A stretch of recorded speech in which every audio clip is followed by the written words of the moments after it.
you have to create. If you can create it, then you can create a brand new society. Right. So that's what it's going to come down to. Right, and I agree with all that. I think we need a lot more organization in that, and a lot more, with the organization is going to come, like there's going to be planning and a targeted goal and everyone kind of moving in the same direction. Now it just seems like maybe there's a little here, a little there. It's not really getting into being like a snowball. That's kind of what we need. I think that over time we're going to see that happen more and more. So I feel like we're very right at the very beginning of something that's going to be a bit bigger. Okay. And going into a whole other topic, like it also depends on like what happens with our financial stuff. So because if the government takes over and says CBDCs, central banking digital currencies are the way that we're doing things from now on, we might all be hopeless there. So exactly, that's what COVID has taught me, is that if and when they decide to go that route, people will go along with it because of convenience. If nothing else, the bottom line will be convenience. Like, I don't want to go digital, but it's like I don't want to wear a mask, but I do want to get in here, so fuck it, I'll just wear it. It's just better, and that's what's going to happen. There's not going to, whether you like it or not, it's going to happen. And we needed to be a lot stronger, a lot more organized, and everyone stand up saying, nope, we're not doing that shit. Yeah. We are the bosses here, not the government. All right, we got a couple more things here. We might have to break this down into sections. Yeah. How long have we been going now? Oh, about an hour and a half. Have we really? Yeah. All right, let's move through here and see what we come up with here. So chants, you said there are always chants at left-leaning rallies. These chants are often aggressive and are said over and over again. Rallies that are more right-leaning don't do chants usually, but you may hear hymns being sung by a group from a local church. Now, I saw this firsthand. Counter-protesting those abortion rallies, yes, they are doing chants, and the chants are catchy, and they get to the point, and they stick, and they're very effective. And also along the lines of an image thing, the previous section there, they're physically unattractive people, but their chants and their showing up in numbers projects an image that is a lot more powerful looking and a lot more we mean business than what the right does here by singing hymns from a local church. We need a little bit more, aggression in our side as well. And why do you think there's a difference in the aggression levels between the left and the right when it comes to this? So, that's a good question. I would have to say probably from face value that when it comes to the reasoning why they do chants is, again, like you said, it's catchy. It's something that they can all do as a collective, because that's a big thing, is that we have to have a collective mindset, and we all have to think the same way, and we all have to say these exact same words. The right doesn't really believe in doing that whole collective thing. Well, we should. We should. There is strength in numbers. Yes, and being unified projects a sign of strength. We're unified. We believe what we're saying. We got a whole bunch of people that bring in their mismatch, views and stuff like that. 1 foot in, 1 foot out. Nobody takes that stuff seriously. We're singing hymns. We look weak. I mean, I don't know if singing hymns necessarily looks weak. I would say that it projects a different kind of image where it's more about being focused on God and more focused on doing His work. But it's just a different type of energy. It's a more positive energy that you're going to find. The right has more positive energy because of their toned down kind of singing approach and stuff, or not being as loud and aggressive. Yeah, and so because when you hear these chants at these rallies for the left, and they are aggressive, sometimes it can just be it can be a fun chant, but a lot of the times it's a lot almost like a war cry, almost right. whose house? Our house. Mm-hmm. Like, you know, they're doing chants like that when they're talking about the state capitol building. And so, yeah, I think it's just a different approach. And I don't necessarily think either one is weak. I just think that they have a different type of energy to it. I agree, and I do associate that different energy as being weak. I mean, we need to project an image and a message of we're not to be fucked with, and that's how we're going to make sure that they know that we're serious. Don't fuck with us. And if we're sitting around singing Kumbaya, if even that, we don't even, the right doesn't even show up in numbers the way that the left does. That's a whole nother issue. But if we're not even projecting that kind of strength of don't mess with us, we are a unified front. You will have trouble if you mess with us. You will step in it. Then they're going to keep pushing the envelope. They're going to keep pushing and pushing and pushing. So, okay, can I ask you one question then? Because I'm like, might change your mind right here. Okay. When you've gone to these rallies where you saw this chanting, was it creepy AF? Them in unison, lockstep, just saying whatever the person with the bullhorn said was a little. It's unsettling. It's unsettling in terms of, you know, it kind of reminds me of something you might see in a church as well. We're just mindlessly repeating this stuff because everyone around you is repeating the same stuff. Exactly. So now, can you imagine a right-leaning rally doing that and what the media would have a field day with? Well, that's what I'm saying. Yeah, they would have a field day with that, but we have to get to a point where it's like we don't give a fuck what the media has a field day with. We are in unison saying what we're saying right now because we want them to know that we're not to be messed with. And the media can say whatever they want. That's that fear. We can't live in fear of what the media is going to say against us. Oh, and I totally agree with that. But at the same time, like, if you're wanting to change the culture, I don't believe that chanting in unison on either side is the way to go, because I do find it on either side to be creepy, personally. Like, I find it creepy when the right does the Pledge of Allegiance in unison. I find it creepy when the left does chants in unison. Like, it's a collectivist thought, and collectivists are dangerous people. Like, so I don't believe in that at all, personally. Yeah, no, I get what you're saying. I definitely get what you're saying. And you're couching it in being a collectivist, and yeah, and I'm looking at it more as just projecting like a unified front, more or less, and whether that means collective, I'm not sure, but I just there's just something about I don't know, just people being on the same page, and forcefully being able to say what our beliefs are. I think that's the power of the chant. They're forcibly saying what their beliefs are, and if we're just singing hymns, we're given the impression that they're not going to be aggressive, they're not going to be confrontational, and then we can just steamroll over them, is what the other side is thinking. I think in terms of, you know, preventing being steamrolled, there might be a case for, and I'm not necessarily saying chants. You know, I kind of give you an example. So like when I protested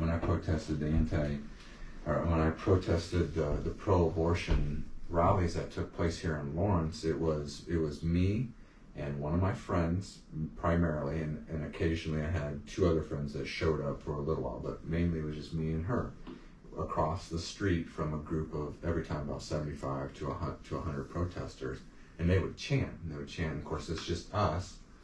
We even if we had chants to say, we weren't going to say them.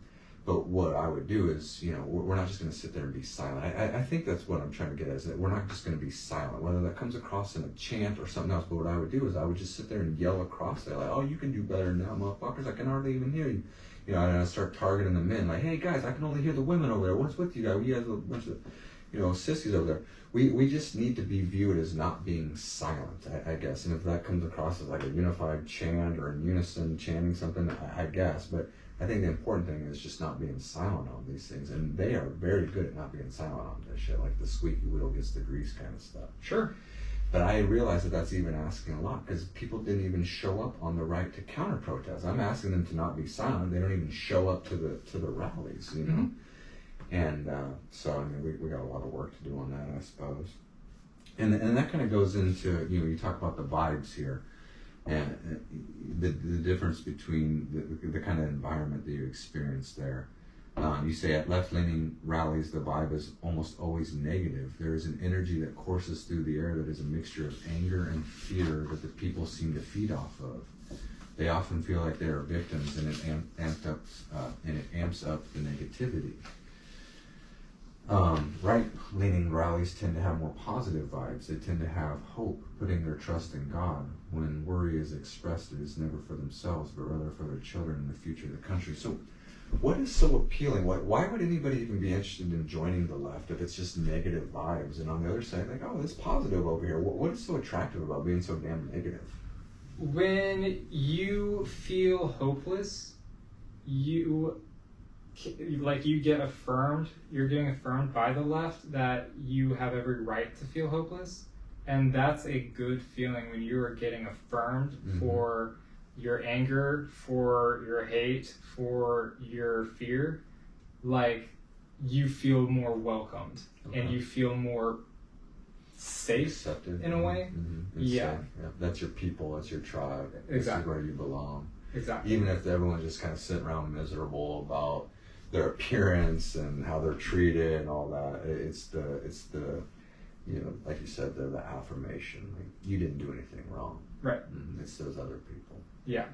Yeah, I mean, that's a great point, man. It's a great point. I wouldn't want to live like that, but it's a great point. It's very intoxicating to be a victim. It really is. So, as somebody who used to be more on the left, and not to the point where I was like going to rallies, but like,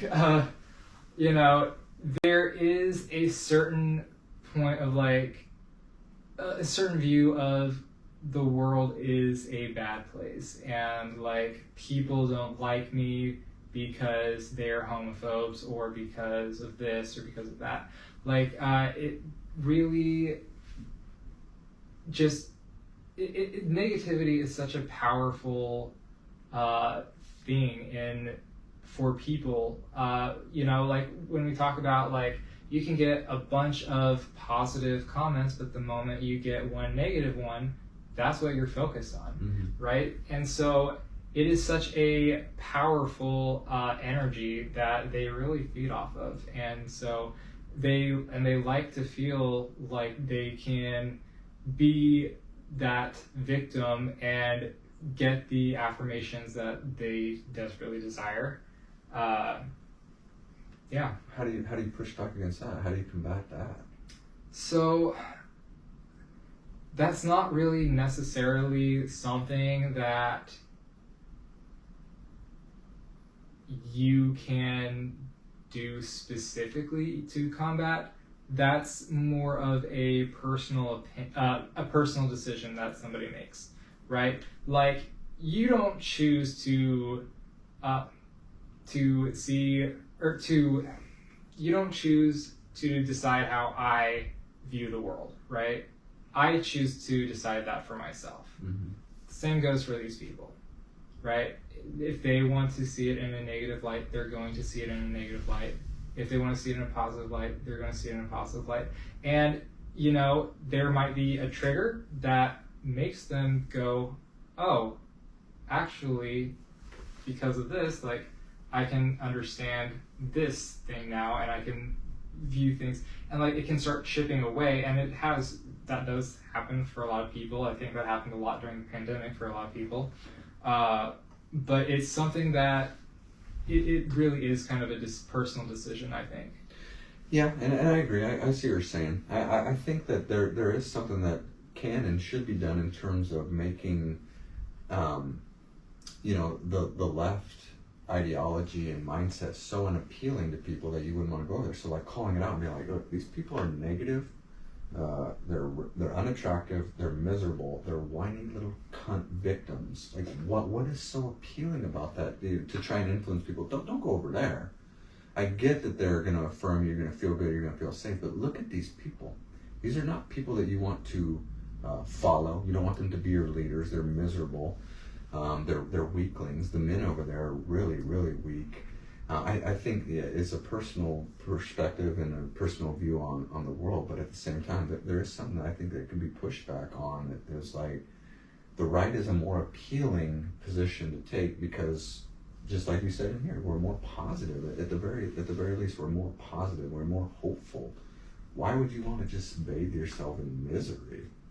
And I get, like, you know, age factors into that as well. And it also is the narrative that they hear. So the narrative that they hear is that because, again, they grow up more with left influences, with everything being from the, so they're going to hear that, you know, the right hate gay people, that they hate black people, that, and these are all negative things. And so they're going to look at the right as being the negative group, and they're going to hear the left who are going to tell them that we love you, we believe everything that you say is true, like that if you're this, then we affirm you. Like all of a sudden that feels like a positive. Yeah. And so like while they come off as a negative to like a normal person like me, who, while I do again lean more to the right, I'm not like fully there, I can still look around and they're not happy, but they think that because, you know, they're around this group of people that they are truly like affirmed and just totally on the positive side, on the right side. They will often say, as much as like, you know, people on the right will say we're on the right side of history, they also say they're on the right side of history. Yeah. Yeah. We both think that we're right. Yeah. Absolutely, and it definitely is an intoxicating thing. You're just talking about there, being affirmed and being understood. Whether they're actually, the people on their side actually legitimately, genuinely believe them, or, you know, whatever the case, that they're telling them that, and that's enough. And like, it's a really horrible lie that they are getting told, because when you really watch how relationships digress on the left, a trans person realizes they're not actually trans. What happens to them? They get cast out, they get shouted down. Social suicide, they're done. Mm-hmm. They lost their group. They lose their group. Mm-hmm. A feminist is willing to hear men out, is willing to hear what they have to say. And this actually happened before. They, like, a woman who was a feminist actually made, and I don't remember her name off the top of my head, but she made a film about men's rights activists. She got shouted down by feminists. She was no longer accepted by them. Right. Because she stepped out of line. She's perceived to step out of line. She was willing to hear men out, and so the feminists attacked her for it. Something. That should be enough of an indication for people that were honestly looking to see which group they like better. Something like that is like, you always have to believe everything on that side. And the second you don't, you are now branded as being on the other side. Like, who wants to live like that? You're in fear constantly of saying the wrong thing. It's not a good life to live. And, you know, that was something I think that you see a lot of time in social media, where they like ask people on the left, like, you know, like, okay, if you believe this, then like, what about this? And then they'll just like, you know, they'll break their brain almost, like right on film. Right. Because they don't know how to respond, because, you know, continuing on with how they're saying goes against their narrative, but also backtracking and saying the opposite thing also goes against their narrative. Right. Like they don't want to say the wrong thing. Exactly. If they get away from their talking points, and they potentially could say the wrong thing, and boom, they're gone. Exactly. Who wants to live that way? Not me. All right, we got a couple more here, and then we'll wrap up here. Let's see here. When it comes, you have a protesters section. When it comes to protesters, whether it's a right-leaning rally or a left-leaning rally, I've never been to a rally where the right got physical. The left, however, get physical with protesters often. I have observed them intentionally running into people at right-leaning marches and have watched them hit right-leaning protesters with signs or attempt to ruin the signs of right-leaning protesters. And I can attest to this. Yes, that happened to me personally all the time. when I was out on the corner where they're campaigning or protesting. And I would always tell these, like one time, I was out protesting during the abortion vote, and I had some counter protesters that came out and joined me, or stood next. They didn't join me. They stood next to me to counter protest me. And one guy, drove by, parked, came up, and while I'm looking out this way, he spits on the back of my head, and he turns and he runs. And I called the police, and that was the one time that he got charged. He got charged with a misdemeanor battery charge where, there's bias in policing. I think a right-winger would have been charged with a felony without a doubt, and he got, charged with a misdemeanor. But anyways, after he spit on me and ran off like a little bitch, I'm standing there talking to the other, and I just look at the lady, I'm like, that's called evidence, lady. Your side thinks that we're the big bad right-wing boogeyman who are out there violently hurting everyone and assaulting everyone, but I've never done that. You just saw somebody do that to me on your side. That's evidence. Why doesn't that change your view of how your side is? And why doesn't your view change on us as you watch us just be out here, just standing here and getting attacked? Why doesn't that move the needle at all for them? And of course, she wouldn't answer me, but we got attacked all the time. Now, I'm not joking. I got a stack of cards from the police. When the police would come out, they'd write down the case number and hand it to me. I have a stack of them because of what you're talking about there. Multiple times, I got hit with a protest sign. I had people try to steal my signs. And the thing that drives me nuts about it is that they all said that I was like this violent, unhinged guy out there. And that was never the case. No amount of evidence would have changed their minds on how they viewed me while their side was doing exactly what they were accusing me of. And I think that's a typical left-wing tactic, is to accuse the other side of doing the stuff that they're doing themselves. Gaslighting. 100% agree. It's bullshit. It's bullshit. And so why do you think they're like this? Why do you think that they don't think that they have to follow the rules like that? I guess I would have to say that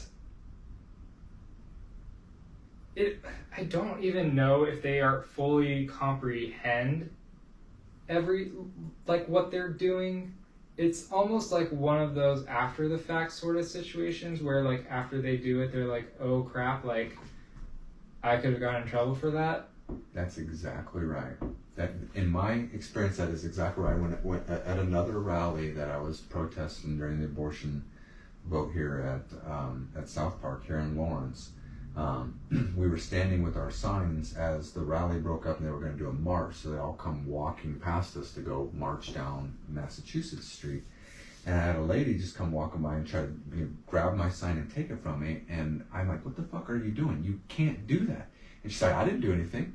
And even the people around were like, no, she didn't touch the sign. I'm like, yes, she did. She grabbed my sign and tried to take it from me. That is illegal. A couple of different charges should be filed there. But they honestly were like, I didn't do anything. They didn't think that they did anything wrong. Yeah. And so that actually happened...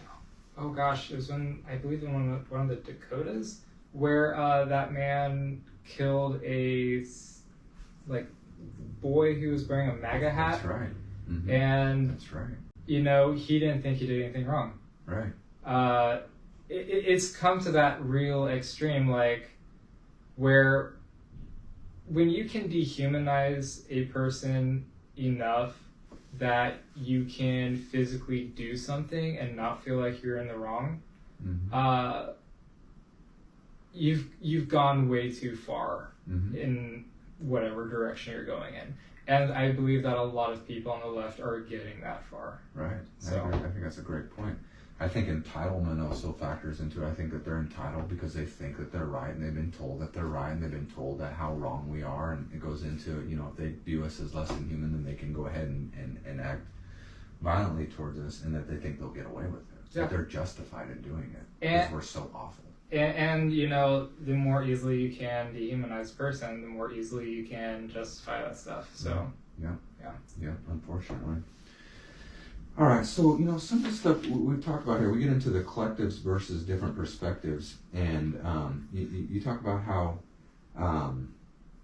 you mentioned this before, and you give an example here. You say at left-leaning rallies, you have to echo their narrative perfectly, or they see you as an outsider. For example, you've gone to a pro-abortion rally here in Lawrence last year, and one masked woman came up to you, never having heard of you or your newsletter, and you told her that you were there interviewing people on both sides to hear each side out.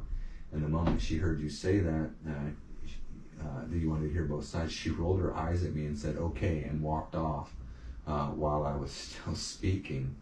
Does this just speak to their closed-mindedness, or they're afraid to, at any point, we can't agree with those Nazis over there because I'll be labeled a Nazi too? I don't know if I would go there. It's really once you are willing to hear the other side out, you have gone against me. And if you're against me, then we can't associate because you are, again, it kind of goes back to that less than human thing where, yeah, like, you're basically kind of like the enemy, in a way. And so I guess that's just how I would say it, is there's a lot of people on the left, and there are some people on the right who are like this as well. I think that we need to address both, but it's a lot more common on the left that if you go against their narrative or are willing to hear out the other side, then all of a sudden you are against like whatever they stand for. Right. And so, because a lot of them are very unwilling to hear out the other side. Like, how dare you hear out those Nazis? Right. Yeah. Exactly. So. Exactly. How could you? Yeah, I always felt that way when I started protesting. I was like, there's no way that even with all the evidence and supporting our viewpoints on masks, for example, there was no way that the other side would ever be like, hey, you know what, Justin is actually right, because there's no way that they would want to align with me, what I represent, the right, all of that stuff. It would be social suicide for them. So they would never, even if they were like, yeah, he's right, they would never say that. They just always have to be in their own echo chamber. Yep. All right, so you had a couple of similarities here, and we'll just get into those. You talk about wanting to grow the government bigger, and you talk about how both sides want to in different ways, depending on the issue or the policies that they want government bigger. And you mentioned, for example, when it comes to drug policy, and so you say the only time this doesn't seem to be the case is when it comes to drug policy, in which case the right picks up the slack and demands bigger government. And I just read that and I think, oh, isn't that something? So you got the right that wanted government out of our lives during COVID, but now with the drug policy, it's like bring them back in and set the rules for everyone. Exactly, yeah. And I went to a Patchogen meeting recently, and I have to say I was creeped out beyond belief. So there was a sheriff speaking, Sheriff Hill, in Topeka, Shawnee County, and he was talking about how we're just going to lock up a lot of people. And like people were like clapping and applauding, and I was like, that's really creepy to me that you are applauding like just locking people up. Like that's just, this armed government official is telling you we're going to lock up as many people as possible, and you guys are just praising him for it. These right-wingers were all on board with it. Oh yeah. Oh yeah, it creeped me out. Because when it comes down to it, the right likes to talk about shrinking the government. They don't do it, but they talk about it. And then, when it comes to their policies that they believe in growing the government bigger, they're all of a sudden, let's grow that government bigger. And so, oh gosh, it's horrible. So it's a contradiction. It makes no sense. It is. I always wonder how they're able to do that, because I met a lot of people over COVID when I was protesting that were absolutely against the government having any kind of mandates, whether it was masks or vaccines or lockdowns or any say. But then for something like marijuana, they're begging the government to step in and enforce it and keep it illegal. It's like, it doesn't make any sense. Even when you talk about it being a medicine, they still don't see it that way. Yeah, and you know, like when I was, because like I am very much a proponent for the legalization of marijuana. I've talked about it in my articles, and I've had people like cite government as telling them like, we don't think it's good for you, so like don't do it. Mm-hmm. And it's like all of their things that they were coming from were statements from the government. They weren't from actual like medical journals. They weren't scientists or just like other people outside of government. They were the government that they were like looking at. Isn't that something? Yeah, it's ridiculous. Yeah. So not only were they not saying don't come into our lives, they were inviting the government in as well. Mm-hmm. Yeah. That stuff really upsets me, because it's like, where are your conservative values on that then? You know, like, you want government enforcing what you do in your private life, or do you not want that? I don't understand how you can be both. Right. It's a convenient position for them to take.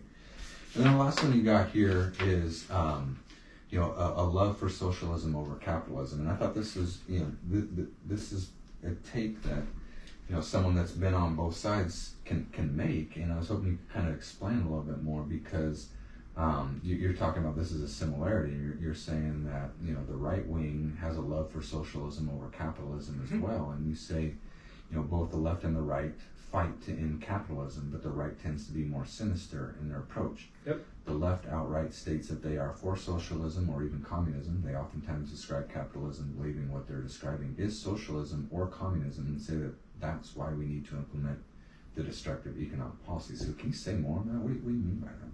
Yeah, so Republicans they're really big into what I call cronyism, which is an economic system that got identified in 1980. And so what this is basically when the government and big business get together to create policies that benefit the big businesses, okay. Right? So this gets rid of the free market, because now the government is stepping into the free market to benefit the big businesses. Mm-hmm. And that hurts smaller businesses that are trying to survive in the market or even enter the market. Mm-hmm. And so what that does is that actually these Republicans, they are doing this and being like, oh yeah, well, this is just how capitalism works. That's not how capitalism works. That's not even capitalism. The person who identified cronyism, it's also called crony capitalism. He even stated, his name is George Tapers, he even stated that crony capitalism is not capitalism. And so when it comes down to this whole economic system, Republicans are saying that this cronyism is actually capitalism, and what that's making people on the left, people who don't understand economic systems, don't understand capitalism, socialism, communism, is they are saying, well, if this is capitalism, this unfair economic system that is hurting these smaller businesses, hurting my business, then clearly capitalism is wrong, capitalism is bad. Capitalism is something that we need to get rid of, and we need to implement socialism or communism. They don't understand these systems, again, because if they did, they would not be pushing for these systems. And they don't understand capitalism either, because otherwise they would be able to easily identify that, no, that's not actually capitalism. So they are describing capitalism. I often hear socialists will describe capitalism in social media, and they'll be going like blah blah blah blah blah. This is blah blah blah blah this, and then that's why we need communism, or that's why we need socialism. And it's like, you literally just described capitalism with all of these things in a positive way, right? But you're saying that that's socialism. So again, there's a confusion there. They don't understand what it is. They're out of the blocks wrong. Their premise is wrong. Yeah, and it's because a lot of it I do blame Republicans for, because they want, like, when they can find ways to intervene in the free market to benefit themselves, they're going to do it.